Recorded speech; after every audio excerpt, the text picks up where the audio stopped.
Esse sentimento de vergonha também está misturado com a polarização que a gente já conhece? Então, Mauro, na verdade, assim, no geral, a classe política, né, historicamente, amarga aí uma reprovação da sociedade, né? Tem sempre aquela pecha de político corrupto. Enfim, a gente tem um estigma em torno da política. O STF, ele ganhou o protagonismo nos últimos anos. Muito se discutiu, né, sobre as transmissões das sessões, enfim, desde a época ali do mensalão, um protagonismo muito grande dos ministros. Agora, evidentemente, esse momento do STF, eu destaco, e aí eu acho que a pesquisa fica clara quando você faz o recorte de que a reprovação vem dos eleitores, né, ou dos simpatizantes, digamos assim, do ex-presidente Jair Bolsonaro, que é um antagonista direto do Supremo desde quando ele era presidente da República. E se a gente for pensar, esse sentimento de colocar a sociedade também contra o Supremo Tribunal Federal foi ali gestado na gestão do ex-presidente Jair Bolsonaro, que subiu em palanque como presidente da República, deixou a institucionalidade de lado e passou a xingar ministros do Supremo Tribunal Federal, atacar, enfim, e ali foi criando mesmo um sentimento de revolta. A gente não pode esquecer do 8 de janeiro, né? Que as pessoas, quando invadiram a sede dos três poderes, Mauro, a gente viu, em relação ao Supremo Tribunal Federal, um sentimento de raiva assustador, né? Era impactante ver o ódio das pessoas destruindo a Suprema Corte. E aí, a gente está num momento político que o Supremo Tribunal Federal julga a ação de tentativa de golpe por parte do ex-presidente de militares e aliados, que obviamente o seu eleitorado, né, tem essa revolta em relação ao próprio julgamento em si. Enfim, mas se a gente for analisar a pesquisa como um todo, ela mostra que, na verdade, não é só o Supremo, né? É o próprio presidente Lula e os parlamentares como um todo. Então, eu acho que ela serve de alerta, digamos assim, para praça dos três poderes como um todo, de que a sociedade está olhando e avaliando de forma negativa a condução de cada um no seu quadrado dos seus trabalhos. A gente vai falar aqui um pouco mais sobre como foi essa semana que o Congresso se uniu ali um pouco contra o governo. E aí eu acho que, na verdade, o que a gente fala aqui, sabe, Mauro, tem um distanciamento muito grande entre Brasília, né, que é uma bolha mesmo, às vezes, e a população como um todo. Então, eu acho que essa pesquisa mostra um pouco desse sentimento, né, de que talvez mais do que vergonha, né, as pessoas tenham mesmo, de fato, um distanciamento em relação à Praça dos Três Poderes aqui em Brasília, Mauro.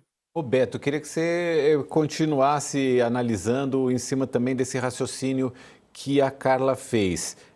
Tanto a questão da polarização, tanto a questão de que essa polarização, de fato, esse antagonismo com o Supremo Tribunal Federal foi muito exacerbado na administração Bolsonaro, a questão da política, desse isolamento de Brasília em relação ao Brasil.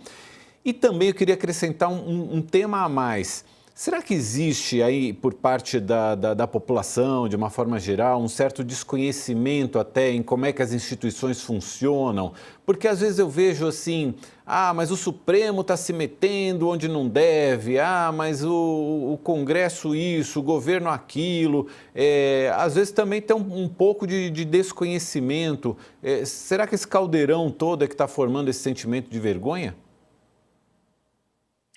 Sem dúvida, Mauro, eu acho que esse desconhecimento é fruto dessa barafunda dessa última fase no Brasil.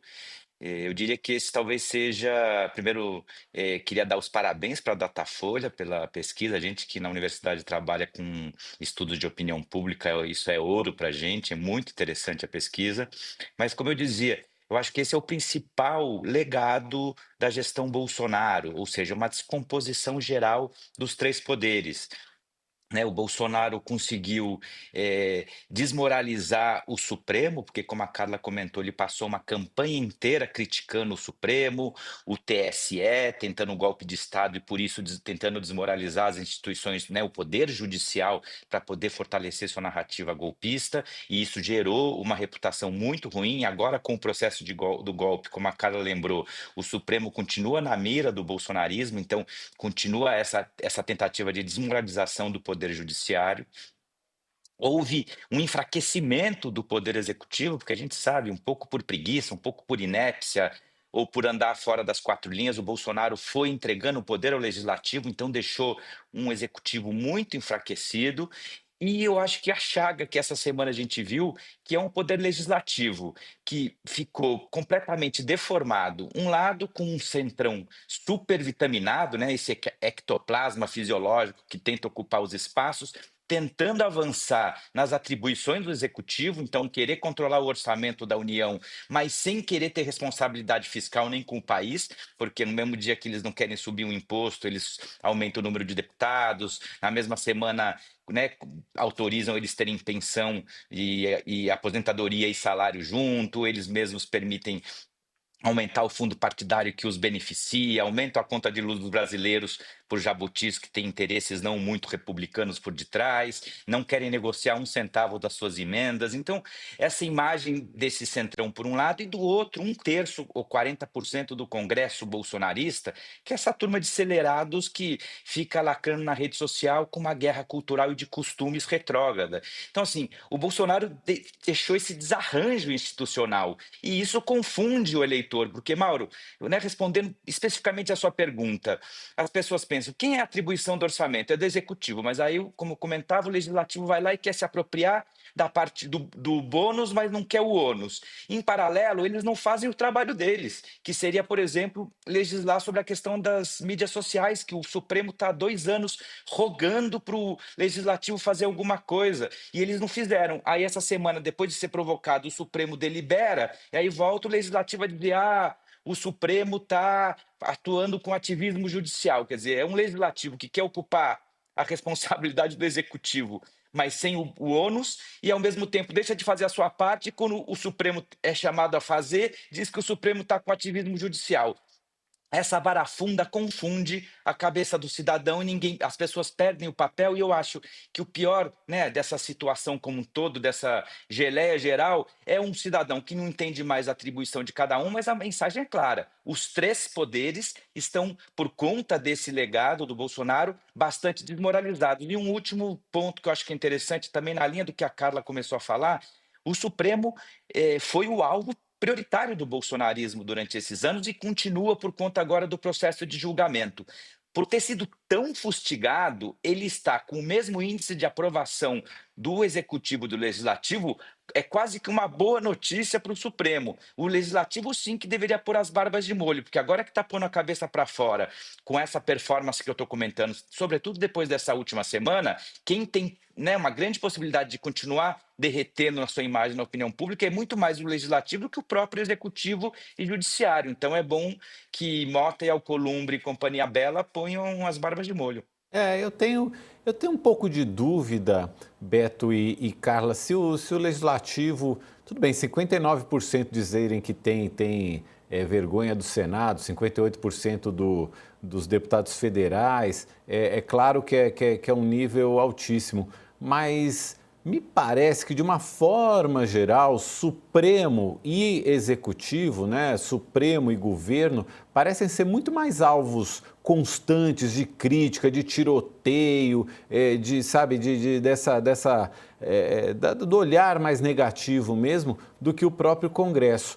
E lembrando, né, Carla, que em relação ao Executivo e ao Judiciário, ninguém caiu lá do céu, ninguém apareceu lá do nada, todos foram eleitos, né? Sim, na verdade eu acho que tem uma questão também, porque é mais fácil o executivo, você tem a figura do presidente, né? É uma pessoa mesmo.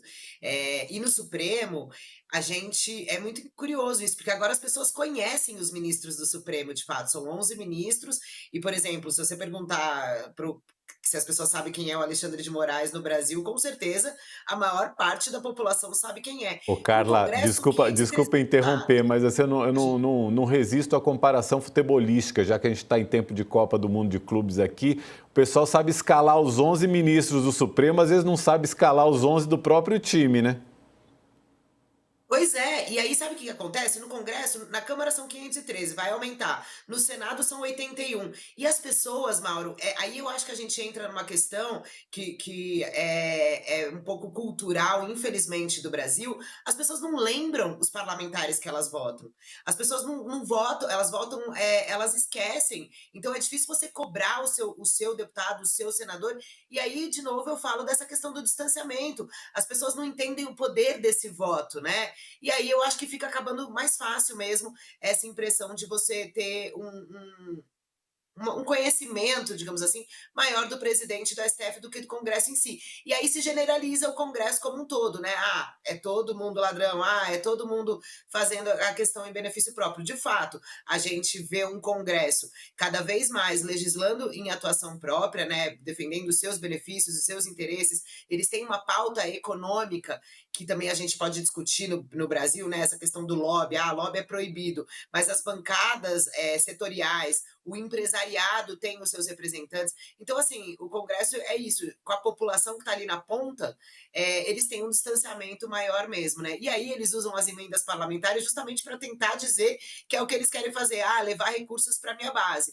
E aí eu estava conversando esses dias com um ex-político, digamos assim, que agora circula aqui por Brasília, mas não atua mais no Congresso, e ele falou assim: olha, na minha época, a gente tinha um pouco de vergonha, agora eles não têm mais, eles falam que estão brigando por emendas, é isso que eles querem, os cargos antigamente, né, que o ministério era muito importante, hoje em dia, com a proximidade da eleição, muita gente já fala, não vou amarrar o meu apoio na eleição, então não quero ministério, mas emenda, eles dizem claramente, eles querem. E, de novo, eu sempre falo isso aqui, a emenda não é um instrumento ilegal, né? É legítimo que ela exista. A questão é o volume muito alto das emendas, que deu a esses parlamentares um poder muito grande perante ao orçamento, no momento em que o Brasil precisa discutir o ajuste fiscal. E é isso. Eles querem discutir, mas não querem cortar na carne, né? E não querem que atinja a eles.